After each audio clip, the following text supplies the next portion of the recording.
September மாதம் முடிஞ்சதுக்கப்புறம் October, November, December மாதம் வந்து அந்த குருவின் பார்வை ராசி அதிபதி மேலே விழுகிறதுனால ஒரு நல்ல மேஜிக் மாதிரி சில விஷயங்கள் நடக்குதுன்னு நம்ம பார்த்தோம் இல்லைங்களா? அது மாதிரி டைம்லாம் நீங்கள் வந்து இந்த தீபாவளி முடிஞ்சு நவம்பர் மாதத்துலேருந்து அருமையான அமைப்புகள். ஏன்னா சுக்கிரனே பார்த்தீங்கன்னா ராசிக்குள்ள வந்து குருவின் பார்வை பெறுகிறார். ஸோ இந்த அக்டோபர் எண்டு, நவம்பர், டிசம்பர்லாம் பார்த்தீங்கன்னா இந்த 2.5 மாதம் கிணத்தில் போட்ட கல் போல் இருக்கக்கூடிய சில விஷயங்கள்லாம் கொஞ்சம் ஃபாஸ்ட்டாக நடந்து நம்ம எண்ணம் எப்படி நினைக்கிறோமோ அதே மாதிரி சிலதெல்லாம் செய்யக்கூடிய அமைப்புகள், கான்டாக்ட்ஸ் எல்லாம் வந்துட்டு இருக்கு இல்லைங்களா? அது தொடர்ந்து. வணக்கம் டிவோட்டி நேஷன் தமிழ் சேனல் நேயர்களே, நான் உங்கள் அன்பான சயின்டிஃபிக் வேதிக் அஸ்ட்ராலஜர் அஸ்ட்ரோரஞ்சி பேசுகிறேன். நல்லது நினைப்போம், நல்லதே நடக்கும். இப்போ பார்த்தீங்கன்னா அடுத்து வரக்கூடிய 120 நாட்கள், அதாவது 4 மாதங்கள், செப்டம்பர் 1ஆம் தேதியிலிருந்து டிசம்பர் 31ஆம் தேதி 2025 வரைக்கும் என்ன ஒரு பலாபலன்கள் நிறைந்த ஒரு காலகட்டமாக துலாம் ராசிக்காரர்களுக்கு இருக்க போகிறதுங்கிறது நம்ம சயின்டிஃபிக் வேதிக் அஸ்ட்ராலஜி முறையில் நம்ம பார்க்க போகிறோம். இப்போ பார்த்தீங்கன்னா மாத கிரகத்தின் சஞ்சாரங்கள் வந்து சனி 6ஆம் இடத்தில், குரு 9ஆம் இடத்தில் இருக்கிறார், ராகு 5ஆம் இடத்தில், கேது 11ஆம் இடத்தில் இருக்கிறார்.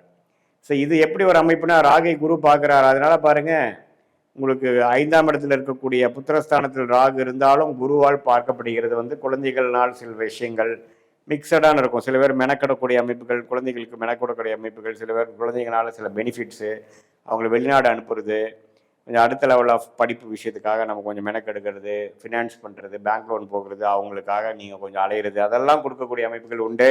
சனி 6ஆம் இடத்துல இருக்கிறது அருமை. அதாவது இதுவரை கொஞ்சம் கடந்த 2 வருஷமாக பிரச்சனை கொடுத்துட்டு இருந்த சில விஷயங்கள் நீங்கி கொஞ்சம் பணப்புழக்காட்டம் அதிகமாகக்கூடிய அமைப்பு, கொஞ்சம் ஒரு நிம்மதி பெருமூச்சு அடைச்சி இந்த வம்பு வழக்குகள்லாம் கொஞ்சம் குறையிறது, கடன் கொஞ்சம் அடங்குறது, அசுப கடன் சுப கடனாக மாறுவது, அது மாதிரி சில அமைப்புகள்லாம் கொஞ்சம் கொடுக்குதுங்க.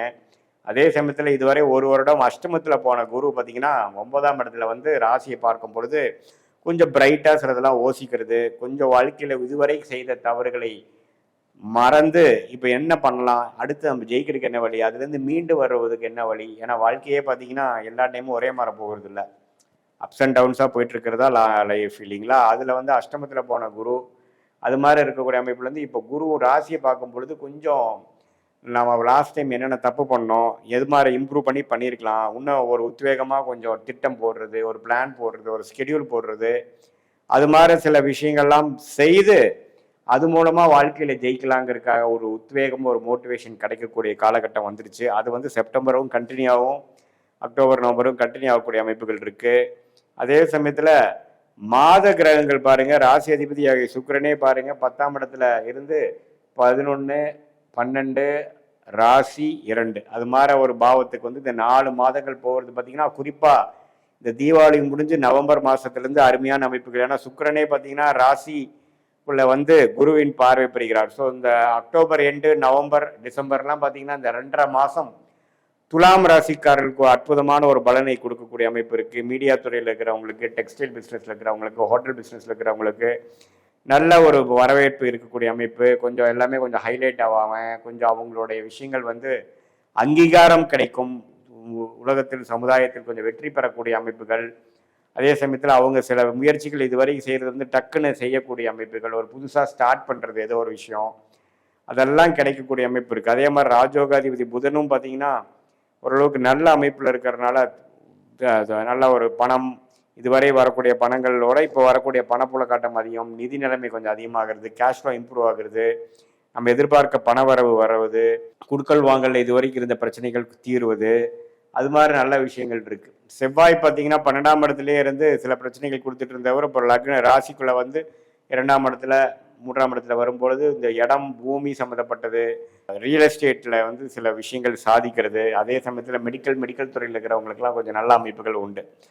ஸோ செவ்வாயின் சஞ்சாரம், சுக்கிரனின் சஞ்சாரம் பரவாயில்லை. அதே சமயத்தில் புதன் சூரியனும் பார்த்தீங்கன்னா எந்த விதத்துலையும் பாதிப்பு இல்லாமல், சனி பார்வையெல்லாம் பெறாமல் நல்லா இருப்பதனால ஓவராலாக பார்த்தீங்கன்னா இந்த 4 மாதம் பார்த்தீங்கன்னா எப்படி வந்து இந்த மே மாதத்துலேருந்து ஓரளவுக்கு படிப்படியாக நீங்கள் கொஞ்சம் போன வருஷம் கம்பேர் பண்ணுறப்போ கொஞ்சம் மன உற்சாகத்தோட கொஞ்சம் தெளிவோட கொஞ்சம் செயல்படுறீங்களோ, அதுலேயே கொஞ்சம் கண்டினியூ ஆகக்கூடிய அமைப்பு, அடுத்த லெவலை நோக்கி போகக்கூடிய அமைப்பு, ஒரு கோல் அச்சீவ் பண்ணிட்டோம்னா அடுத்த கோல் போகக்கூடிய அமைப்பு, இது மாதிரி பல விஷயங்கள் கொடுக்கக்கூடிய ஒரு அமைப்பை வந்து தருகிற அமைப்பு வந்து இருக்குது. அதே சமயத்தில் இப்போது இது வந்து பார்த்திங்கன்னா ஆண்டு கிரகத்தின் சஞ்சாரம், மாத கிரகத்தின் சஞ்சாரம் வச்சு துலாம் ராசிக்காரர்களுக்கு எப்படி ஒரு அமைப்பு இருக்குது.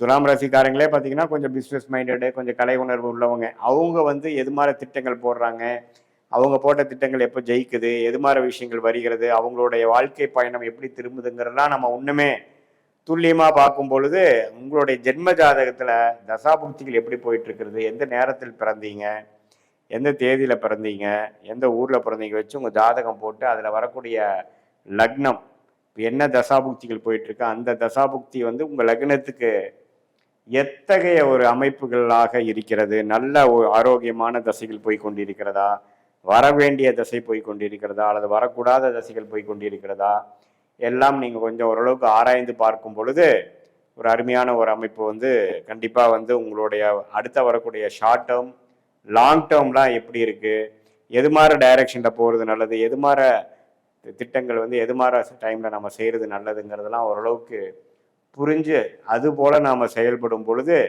நல்ல ஒரு குரோத்து, நல்ல தேவையற்ற சமய விரயங்கள், தேவையற்ற பொருள் விரயங்கள்லாம் தவிர்த்து நம்ம சயின்டிஃபிக் வேதிக் அஸ்ட்ராலஜி முறையில் எது மாதிரி விஷயங்கள் ஆண்டு கிரகம், மாத கிரகங்கள், கோச்சார் அமைப்பு, உங்களுடைய துல்லியமான ஜாதகம் மூலமாக வரக்கூடிய தசாபுக் அமைப்பு ரெண்டையும் மிக்ஸ் பண்ணி பார்க்கும் பொழுது அடுத்த வரக்கூடிய தசாபுக்திகள், அடுத்த வரக்கூடிய காலகட்டங்களில் நம்ம என்ன மாதிரி விஷயங்கள் காத்து இருக்கிறது, அது மூலமாக எந்த டைரக்ஷனில் நம்ம போனால் நம்ம ஈஸியாக நம்ம ஜெயிக்கலாம், எது நமக்கு வந்து பிராப்தமாக இருக்கிறது, எது மாதிரி விஷயங்கள் நமக்கு பிராப்தமாக இல்லை.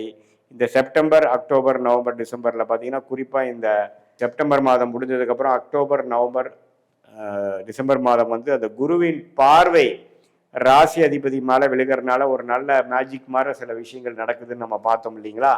அது மாதிரி டைம்லாம் நீங்கள் வந்து சில காரியங்கள் எடுத்து நடத்தும் பொழுது டக்குன்னு சில விஷயங்கள் வெற்றி பெற்று அடுத்த லெவல் ஆஃப் படிநிலையில் வாழ்க்கையில் நீங்கள் போய் நம்ம வந்து இவ்வளோ தூரம் சிரமப்பட்டு வந்ததுக்கு நமக்கு ஒரு ப்ரோக்ரஸ் கிடச்சிது, ஒரு அடுத்த படிநிலை வாழ்க்கையில் நம்ம போகக்கூடிய அமைப்புக்கு இந்த காலகட்டம் நமக்கு உதவுச்சு அப்படிங்கிற மாதிரி ஒரு அமைப்பை கொடுக்கக்கூடிய ஒரு அற்புதமான ஒரு 4 மாதமாக 120 நாட்களாக இருக்கிறது. இப்போ பாருங்கள், இந்த மே மாதத்துக்கு அப்புறமே வந்து இந்த குரு பயிற்சியினால் குரு வந்து ராசியை பார்ப்பது இதுவரை போன வருடம்லாம் ஃபுல்லாக இருந்த அந்த கிளாரிட்டி இல்லாத ஒரு அமைப்பு, கிணத்தில் போட்ட கல் போல் இருக்கக்கூடிய சில விஷயங்கள்லாம் கொஞ்சம் ஃபாஸ்ட்டாக நடந்து நம்ம எண்ணம் எப்படி நினைக்கிறோமோ அதே மாதிரி சிலதெல்லாம் செய்யக்கூடிய அமைப்புகள், கான்டாக்ட்ஸ் எல்லாம் வந்துட்டுருக்கு இல்லைங்களா. அது தொடர்ந்து இப்போ செப்டம்பர் மாதத்துலேருந்து அது வரக்கூடிய அமைப்புகள் கண்டிப்பாக உண்டு. ஸோ இது மாதிரி விஷயங்கள் நாம் வந்து ஜென்ம ஜாதகத்தில் வரக்கூடிய தசாபுக்திகளும் அதே சமயத்தில் கோச்சார் அமைப்பும் இந்த பயிற்சி பலனும் ரெண்டு மிக்ஸ் பண்ணி பார்க்கும் பொழுது ஒன்றுமே நம்ம எது மாதிரி பலாபலன்கள் நாம் வந்து கரெக்டாக வரும், எது செய்யலாம், எது செய்யக்கூடாது, எது நமக்கு பிராப்தமாக இருக்குதுங்கிற திட்டங்கள்லாம் நம்ம ஓரளவுக்கு தீட்டி அதுக்கு தகுந்த மாதிரி வாழ்க்கையில் நம்மளுடைய ஒரு ஆக்டிவிட்டியும் காய்களை நகர்த்தும் பொழுது தேவையற்ற பொருள் விரயம், தேவையற்ற சமய விரயங்கள்லாம் தவிர்த்து நமக்கு வந்து எந்த மாதிரி ஆப்ஷன் கையில் இருக்குது, அதில் பெஸ்ட் ஆப்ஷன் என்ன, எது மாதிரி விஷயங்கள் போனால் நமக்கு வந்து எளிதில் வெற்றி பெறலாம், எது நமக்கு வந்து எதிர்நீச்சலாக அமையும் அப்படிங்கிறதெல்லாம் தெரிந்து நம்ம செயல்படும் போது நம்ம எளிதில் ஜெயிக்க முடியும் அப்படிங்கிறது நான் சொல்ல விரும்புகிறேன். மீண்டும் மற்றொரு காணொளியில் சந்திப்போம். நன்றி, வணக்கம்.